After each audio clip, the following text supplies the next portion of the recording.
Léo, fala pra mim, mano. Hum. Como é que você começou? Tipo, você é do Rio, você Sim. sempre foi o cara palhação da turma, da sala, o zoeirão, porque o humor não é pra qualquer um. Não. Né? Cara, eu sempre fui da galera do fundão, Uhum. ali no colégio, né? Deixa eu só falar uma coisa. Aham. Pessoal, pra quem não sabe, o Léo, pra mim, ele é conhecido como o humorista mais polêmico, porque ele faz piadas pesadas, e a gente vai falar sobre isso. Só que aí, a gente gravou um programa esses dias, se você é uma pessoa inteligente, ouça as pessoas, tá? Que tem muita gente, por exemplo, que tem um preconceito com o cara, nunca ouviu nada do cara, se baseia só no que estão falando. É muito da hora a gente ouvir pra entender o raciocínio. Por que que ele faz piadas assim? Pode ter piada assim? Ou qual que é? Vamos falar sobre tudo isso, então assista até o final que vai ser um negócio que eu quero aprender muito também. Mas vai lá, desculpa, te cortei. Imagina. Cara, eu sempre fui da turma do fundão, embora fui bem na escola. Eu não... Bom aluno? Assim, cara, não digo que eu era dos que mais prestava atenção, mas o meu negócio era, me fala que vai cair na prova, Você estuda na hora eu ali? estudo, vem aí, quanto precisa, 7 eu vou tirar. E fazia, realmente fazia isso. O humor sempre foi muito importante na minha vida, cara. Porque quando a gente fala isso, eu acho que tem duas imagens. Muita gente já imagina que tu é o cara que fica o tempo inteiro brincando e fazendo piada e zoando e não sei o quê. Eu falo, não, isso aí não é engraçado, isso é chato, isso é o Sérgio Malandro, cara, isso é um pentelho. Não dá pra conversar sério nunca, o tempo né? inteiro. Fala, não, calma, desliga, Procurou, cara. né? Sérgio Malandro na TV você desligava, a hora que você cansava dele. Uma pessoa contigo é difícil. Então o humor sempre foi uma ferramenta muito importante. Eu imitava professor, imitava aluno, escrevia paródia. Imitação, você é bom também? Cara, é uma coisa que hoje eu não pratico, mas eu era bom, cara. Tá. Eu era bom. Principalmente convivendo com a pessoa, porque daí eu pegava os trejeitos do professor, o timbre de voz, não sei o quê, pra imitar o professor, então vou fazer ele entrando. Aí eu levantar, porque ele já entrava diferente na sala de aula, eu saía da sala no meio da aula pra fazer ele entrando, batendo na porta, o jeito de olhar, falando. Pô, a galera ria pra caramba. Então, não imaginava trabalhar com humor, né? Tá. Não imaginava trabalhar com humor, é Não, isso. porque naquela época não tinha muito stand-up ainda, né? Nem tinha. Não, né? Tá. Não tinha. Sim, vai ter gente que vai falar, não, mas o filme de Chico Anísio comédia. já fazia isso, mas tá. não... Programa de humor. Cara, eu acho que assim, até então, os humoristas da época, eles faziam shows que tinha stand-up, mas embora ninguém conhecesse o nome e o gênero aqui, mas não era um show de stand-up, era um show com stand-up. A ideia do stand-up é um cara sozinho no palco tentando fazer as pessoas rirem. Isso é o stand-up. Aí é que... Eu não gosto de ficar cagando regra, mas acho que tem próprios comediantes que divergem disso, porque se a gente falar, tá, é um cara sozinho no palco com a plateia, beleza? Mas e se ele tiver só contando anedota? Né? Pô, entrou o português e não sei o que, é stand-up? Pra mim não é. Mas é um show de humor? Do cara. Pra mim, cara, a plateia riu, tá valendo. Dane-se o que é. A tua ideia é criar na hora, então? Não, o stand-up a gente tem um texto, a gente sempre entra com um texto escrito, que pode ter espaço para improvisação. Muitas vezes a gente entra e interage com a plateia para tirar piadas ali na hora, a gente chama de crowd work. Que é o que você faz lá, que você chama uma parte de gente no palco e começa a zoar um por um. Isso é a fritada. Isso é fritada. Nos Estados Unidos chama roast. Tá. Que é você fazer piada zoando a galera ali na hora. Isso aí vai tudo no improviso. Mas o stand-up, em geral, a gente pega o tema, desenvolve o texto, trabalha ele e apresenta para o público. E a diferença da anedota, né? Entrou um papagaio, o judeu rabino, o judeu padre e o pastor no bar. Tá. A diferença dessas piadas para um texto de stand-up é que essas piadas elas têm um ponto de vista próprio. O que eu quero dizer com isso? Eu conto essa piada, você conta essa piada, ele conta essa piada. Essa piada é isso, ela começa aqui e acaba aqui, ela não tem mais nada. Se o cara fizer um show só de anedotas, o que acontece? Pode ser que uma hora ele fala, pô, minha esposa, não sei o quê, na outra piada ele é viúvo. Na outra piada o avô tem um negócio engraçado, na outra piada ele é órfão. Por quê? Porque o ponto de vista é da piada. Então não tem o mesmo ponto de vista ao longo do show todo. Entendi. Isso é algo necessário no stand-up comedy. Você tem que ter o mesmo ponto de vista. Eu não posso estar casado e uma outra hora eu não tenho pai, na outra hora... Não tem como. Pra mim, você tem que ter o mesmo ponto de vista, sozinho no palco. E Tem uma frase que não é minha, de uma comediante e escritora americana, Judy Carter, que o stand-up é a forma mais condensada de humor que existe. Porque a gente procura deixar, cara, a piada sem gordura nenhuma. A piada ela tem uma estrutura, assim como a língua portuguesa a gente aprende que uma frase tem sujeito, verbo e predicado, a fórmula mais básica de uma piada é setup e punchline. Setup é o preparo e o punch seria o gatilho. Tá. O preparo é toda a informação necessária para que a pessoa vá rir quando você concluir a piada. Uhum. E o ideal é que esse preparo, que esse setup, seja claro, econômico e acessível. Todo mundo entender. Isso, exatamente. E a gente tenta deixar ele... Às vezes você, se eu conseguir trocar essas 4 palavras por 2, melhor, já vou chegar com 1 segundo mais rápido. Tá. Então a gente trabalha para deixar a piada na melhor forma possível. E o punchline é a distorção, é onde vem o absurdo. Que aí o que acontece? Muita gente pega o absurdo e trata como sendo a minha opinião sobre um assunto. Aí eu tenho que ir lá explicar, falar, mas olha o que você falou aqui, mas aqui é um absurdo. Por natureza que é um absurdo. Uhum. Se você quiser pegar o preparo da piada, o setup, aí tudo bem, aqui não tem absurdo. Tem que fazer sentido. Muitas vezes tem... exatamente. Tem vezes que tem uma, por exemplo, que eu falava... eu acho... Preconceito para mim, preconceito é uma coisa, terrível, antiquada, que não devia mais existir. Que nem o índio. Cara, tipo... Essa parte é o punchline. Tá. Que nem o índio. É um absurdo. Uhum. Um absurdo. Qual que é a graça? A graça é que eu estou criticando o preconceito e aí eu concluo isso sendo preconceituoso. Uhum. Porra, olha o absurdo. Sim. Aí agora você vai querer pegar e falar, ele disse que índio não pode existir. Fala, não. Peraí, pelo amor de Deus. Você está pegando... Eu estou usando figuras de linguagem. É o mesmo que você pegar a letra de uma música que é cheia de metáforas e você querer interpretar aquilo literalmente.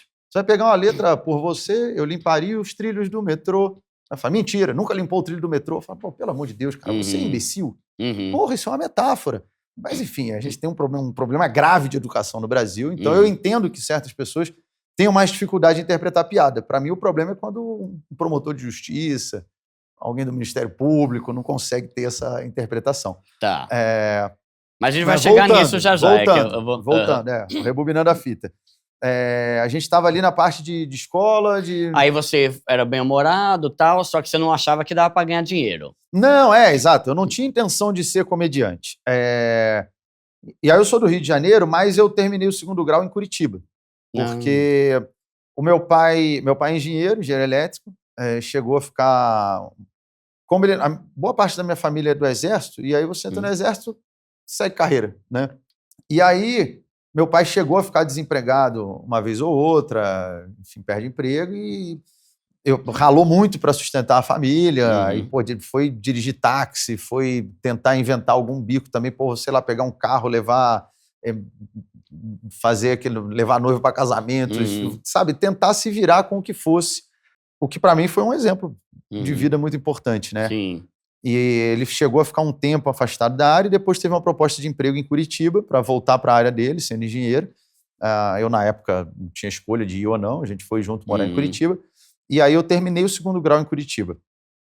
E em Curitiba, logo quando eu cheguei, eu fui numa fase meio complicada ali, pré-adolescência, adolescência, né? E no Rio de Janeiro, eu tinha meus amigos no colégio, tinha uns amigos da rua, do prédio e tal.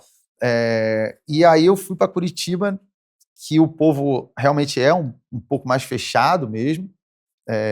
Ou talvez, hoje eu vejo que talvez até mais normal. O carioca que é muito... expansivo, né? O carioca que é muito expansivo. Hoje eu vejo que eu também não soube lidar direito com isso, né?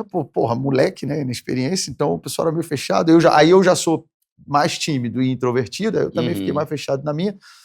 Uma coisa que me ajudou muito nessa época aí foi a capoeira. Aí eu comecei a treinar capoeira. Ali eu gostei pra caramba, curtia muito, gosto muito de arte marcial. Demais.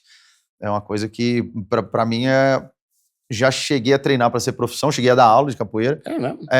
E hoje é um hobby.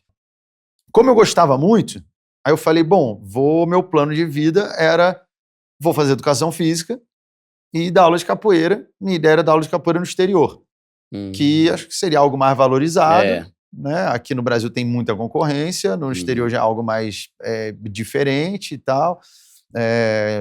Eu gosto de viajar, na época eu não tinha viajado ainda, mas não tinha condição. Então esse era o meu plano de vida. Aí entrei na faculdade de Educação Física, que foi muito legal. Porra, adorei a faculdade, concluí.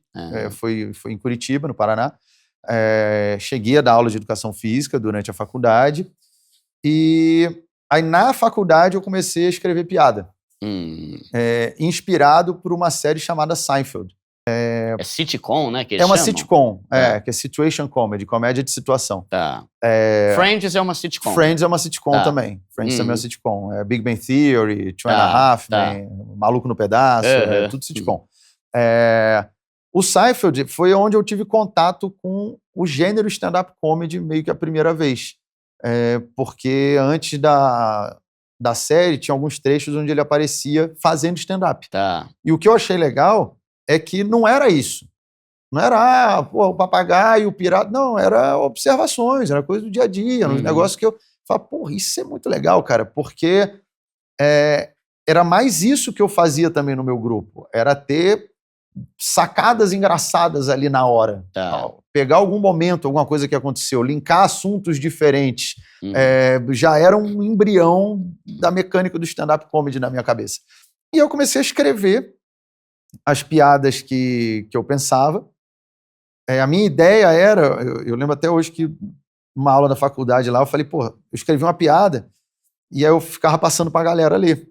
Falei, ó, lê isso aí, lê isso aí. Aí a galera ali, aí passava pro outro. Porra, pra mim era muito gratificante ver que eu falei, porra, tô vendo a galera rindo com o bagulho que eu tô escrevendo aqui.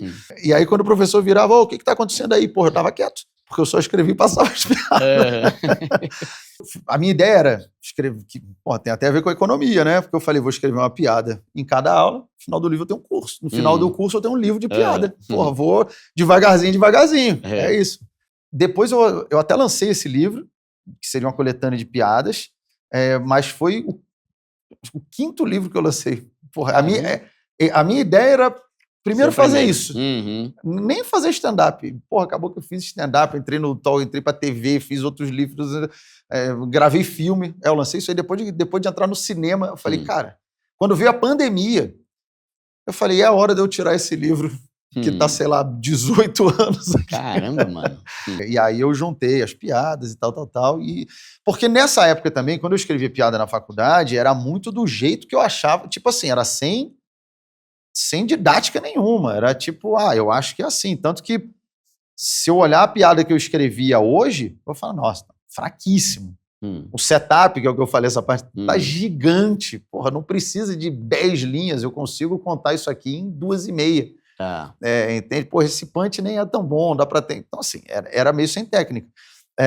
Quando eu descobri que tinha alguns livros em inglês ensinando a fazer stand-up, falei, porra, aí que eu fui ver, então tem uma ciência por trás do negócio. Tem uma metodologia, tem uma lógica. Aí que eu fui aprender setup, punchline, quais os gatilhos, técnicas para escrita. Eu falei, caramba, isso aí, porra, me abriu um leque de oportunidades. Aí eu peguei todas as piadas que eu tinha escrito do jeito que eu achava que era e fui trabalhando nesse texto. Nisso eu nem tinha feito stand-up num palco ainda. Eu só escrevia. Eu fiz stand-up a primeira vez, porque na faculdade de Educação Física, eu também...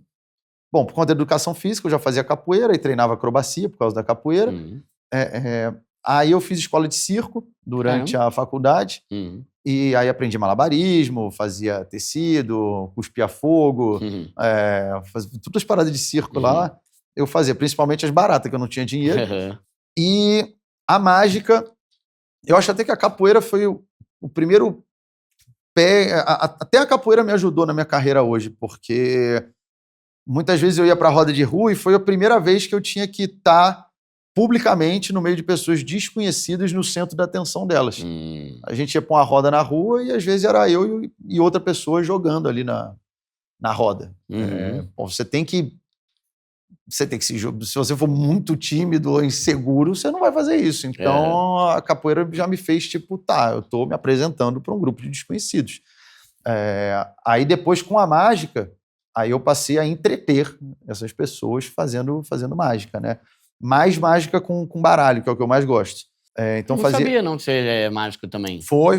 Trabalhei profissionalmente com isso, cara. Caramba. Me dediquei muito à mágica. Foi nisso que você começou a usar esse tipo de roupa aí? Que essa roupa aí tem a ver com mágico também, Cara, né? tem gente que foi assistir meu show hoje, que me conhece da época da mágica, e falou, pô, mas você voltou às origens.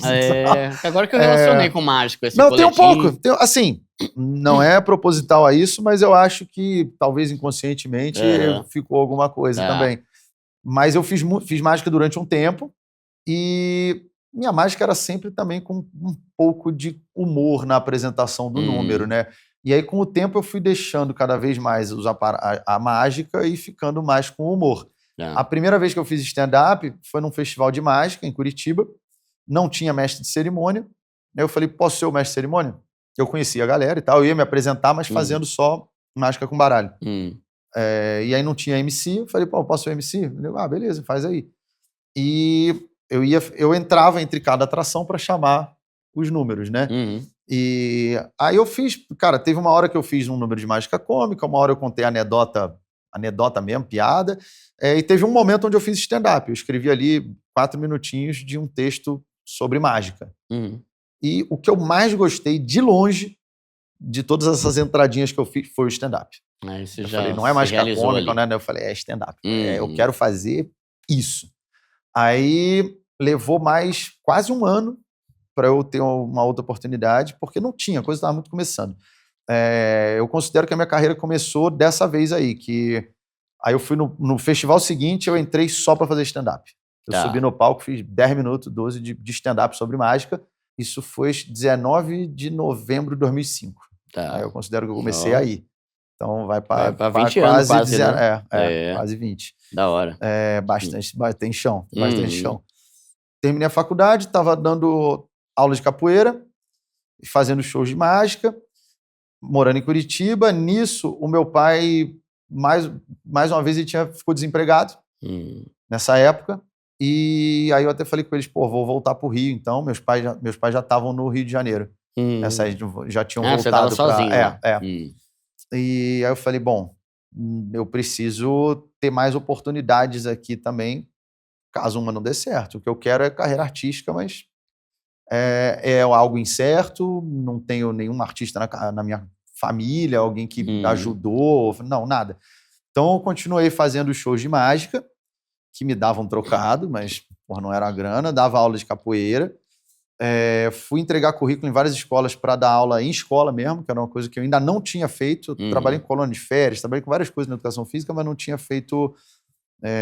tinha dado aula de circo, em academia, mas não tinha dado aula em colégio, educação física no colégio. E eu queria ter tido essa experiência. Bom, meus pais enchendo o saco para fazer um concurso. Eu cheguei a estudar num concurso preparatório para fazer prova para a Polícia Rodoviária Federal, que ia ter... Eu falei, que desastre eu ia ser de policial rodoviário, pelo amor de Deus. Então fui deixando alguns leques ali tentando abrir algumas oportunidades, né?